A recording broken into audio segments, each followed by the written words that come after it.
네, 안녕하세요, 투자자분들. 자, 어서 오십니다. 자, 가장 중요한 이벤트가, 넘어갔네요. 자, 우선 새벽 FOMC, 회의 결과와, 파월, 연준 의장의, 발언이 있었습니다. 역시 뭐 시장 예상대로, 25bp, 인상을 했고, 이에 따라서 이제 미 기준금리가 0에서 5.25%, 07년 이후 가장 높은 수준까지 이제 올라왔습니다. 작년부터 이제 여기까지를 그 최종 금리 상단 라인으로 예상을 했었죠. 그래서 다 온 겁니다, 회원분들. 그리고 그 의사록에서 추가 긴축 가능성 표현을 삭제했어요, 회원분들. 삭제했고, 따라서 지금 보시면 이제 파월 연준 의장이 매파적 발언을 했지만, 사실상 마지막 이제 금리 인상을, 이제 금리 인상이 이제 끝났다라고 보시면 되겠습니다.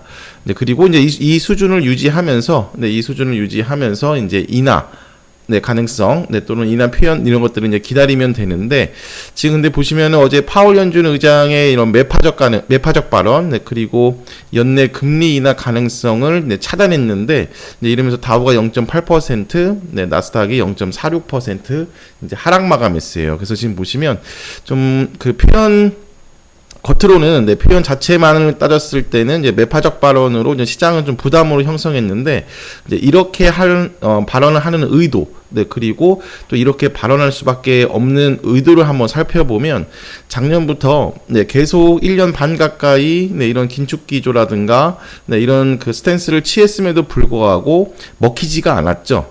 먹히지가 않았습니다. 그런데 지금 보시면 딱 3월부터 있죠. 그 실리콘밸리 은행 사태 이후 1년 동안 먹히지 않았던 이런 연준의 이런 긴축 기조가 요 은행 리스크를 통해서 한 번에 금융시장이 여기 긴축으로 전환됐어요. 그렇죠? 긴축으로 전환됐고, 그리고 연말과 연초에 한번 제가 이런 표현 드렸었는데, 그 침체라든가 그 다음에 피봇, 물가, 정점 통과, 이것뿐만이 아니라 이거가 잘 먹히거나 아니면 다른 쪽에서 뭐 금융위기라든가 문제가 터졌을 때 이제 연준이 멈추게 된다라고 말씀을 드렸는데, 지금 보시면 이런 은행 리스크 있죠. 3월에 이어서 지금도 한 번 더 또 나오고 있잖아요. 은행 리스크로 인해서 이미 이제 긴축으로 전환했습니다. 그럼 따라서 연준은 지금 잘 되고 있는 거거든요. 약간 얻어걸린 맛이 있지만 잘 되고 있기 때문에 또 좋게 표현했다가 비둘기 표현했다가 다시 또 변동성을 주는 게 싫은 겁니다, 회원들. 그래서 우선 이 상태를 계속 유지하고 싶은 겁니다.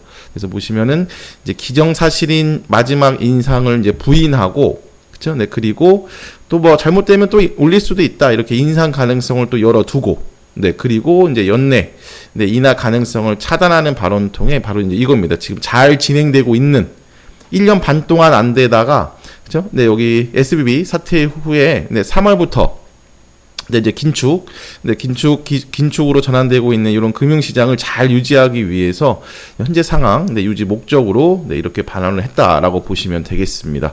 자, 그래서 우선 어제 시장은 기대만큼 바로 뭐 인하 가능성이라든가 이제 끝났다, 뭐 이런 표현이 안 나와서 실망감에 내려왔으나, 오히려 실질적으로는 이제 끝난 거고, 그 다음에 인하 가능성도 11월 또는 12월부터 열려 있기 때문에 어제 미증시 하락은 뭐 크게 걱정할 부분은 지금 아닌 거라고 볼 수가 있겠습니다. 그래서 이 부분이 오히려 더 중요한 부분이고, 자, 그 다음에 우선 어제 국내 증시는 좀 아쉬운 부분이 있었죠. 일단 화요일에 들어왔던 외국인 기관 수급이 하루 만에 이틀 3일 이어가지 못하고 하루 만에 대량 매도세를 보였습니다.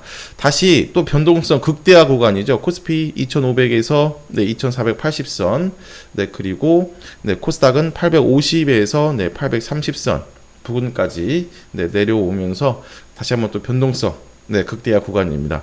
여기에 이제 특히 오후에는 이제 에코프로에 이어서 에코프로 BM도 이제 매도 리포트가 나왔죠. 뭐 단기 가열이기도 하니까, 그래서 오후에 뭐 변동성을 좀 추가한 면도 없지 않습니다.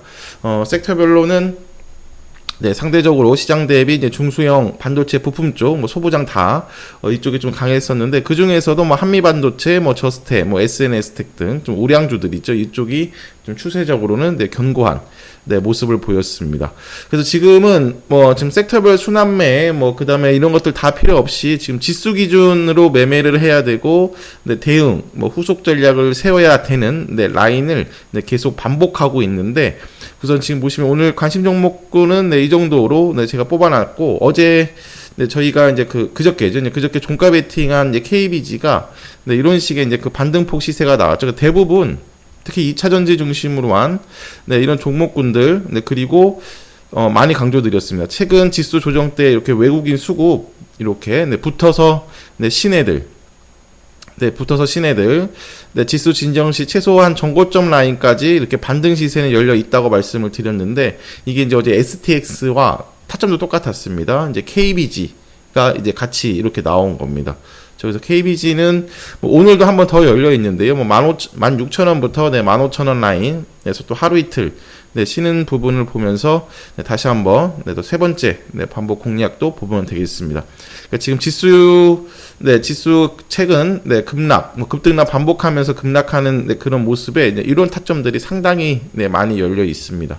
그렇죠? 뭐 포스코 인터내셔널도 마찬가지고 그래서 2차 전지 중심으로는 다 이런 타점들이고 자, 어제 반도체 쪽이 좀 좋았다고 말씀을 드렸습니다. 지금 저스템도 여기 노란 박스권이 지수 영향 밀린 부분인데 네, 추세 전환을 해놨고 신규 새내기 쪽으로는 역시 TMC, 뭐 라운텍, 네, JI테크, 네, 뭐 이 정도의 네, 그 반도체 쪽으로는 이제 관심이라고 보시면 되고요. 자, 이제 자동차 부품도 네, 지금 약간 수급 타고 움직이는 스윙 종목군이 탑픽을 형성하고 있거든요. 화신, 성우하이텍, 뭐 서현희화, 뭐 이런 거기 때문에 네, 지수가 반복적으로 하락하면서 탄력성은 좀 못 받고 있지만 그래도 끼 있는 애들, 뭐 한주라이트 메탈이라든가 네, 서진 오토모티브, 근데 어제 관심 종목 올려드린 에코플라스틱도 네, 한번 시세가 나왔습니다. 그래서 이쪽도 네, 한주라이트 메탈과 네, 서진 오토모티브 중심으로 해서 좀 타점을 보겠습니다. 자, 그래서 오늘은 또 연휴를 또 앞두고 있고 또 미증시가 또 하락을 했고요. 네, 그리고 지금 네, 코스피 네, 일봉 보셔도 다시 한번 2,500에서 네, 한번 건드렸죠. 그래서 화요일이죠. 2530선을 넘겨야 추세 전환이라고 말씀을 드렸는데 여기를 못 넘기면서 조금 지지부진한 하단 지지력 확보하는 모습들이 조금 길어지고 있는 그런 모습이라고 볼 수가 있겠습니다. 코스닥도 지금 이렇게도 한번 볼 수가 있겠는데 지금 여기 보시면은 상승 N, 그렇죠? 상승 N의 시작점. 1차 경로, 그다음에 또 그다음에 단기 기준으로 있죠, 회원들. 또 한번 변동성 줄 수 있는 하락 N의 시작점. 그러니까 뭐냐면 상반된 방향의 모두 시작으로 연결될 수 있는 변곡점이라서 지금 여기 특히 850부터 830선 사이에서 극심한 변동성 극대화 구간을 보여주고 있는 거거든요. 뭐 반대 매매, 투매 뭐 등등.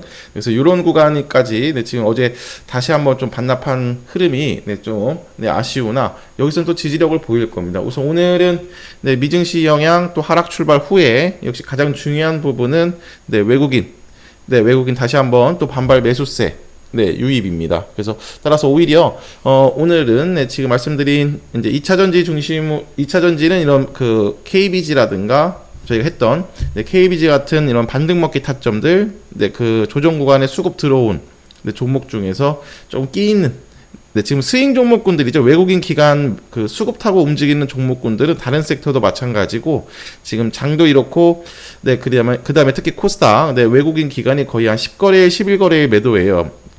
그 사이에 하루 이틀 그 매수 들어온 것도 어제 다 반납했습니다.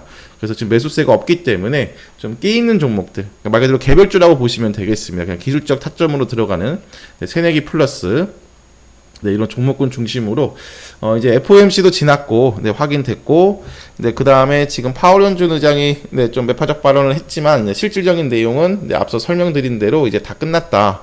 그리고 이제 하나씩 또 뭐 주요 지표들 뭐 또 통과할 텐데 이제 이거는 별로 크게 중요하지 않겠습니다. 그리고 이제 더 중요한 거는 이제 주요 인사들 이제 발언이라든가 이런 걸 통해서 이제 뭐 인하 가능성도 찾고 이제 동결 가능성의 멘트도 찾고 이러면은 시장 다시 한번 좀 방향성을 잡아갈 거라고 보고 있습니다. 그다음에 지금 또 우크라이나라든가 또 미중 갈등 또 우리나라도 네, 또 중국과의 마찰, 뭐 또 지정학적 리스크도 살짝 좀 부담으로 작용하고 있는데 지금 원달러 환율은 네, 원달러 환율은 지금 이게 가장 큰 부분이에요, 회원들. 네, 그 중국발 반도체 중심으로 한 또 업황 회복이 조금 늦어지고 있고 또 마찰까지 있으면서 네, 지금 중국과 동조화인데 미국보다 네, 그래서 이런 부분들이 좀 원달러 환율 진정을 좀 못 시키고 있습니다. 일단 1,340원 부근까지 네, 38원까지 네, 올라와 있으니까 일단 요거 네, 환율 진정에 따른 네, 외국인 매수세 네, 요 부분이 돼야 좀 쭉쭉 추세로 연결되면서 네, 다시 한번 좀 랠리가 펼칠 겁니다. 네, 그때까지는 네, 개별주 중심으로 네, 오늘 또 한번 다시 한번 네, 좀 보도록 하겠습니다.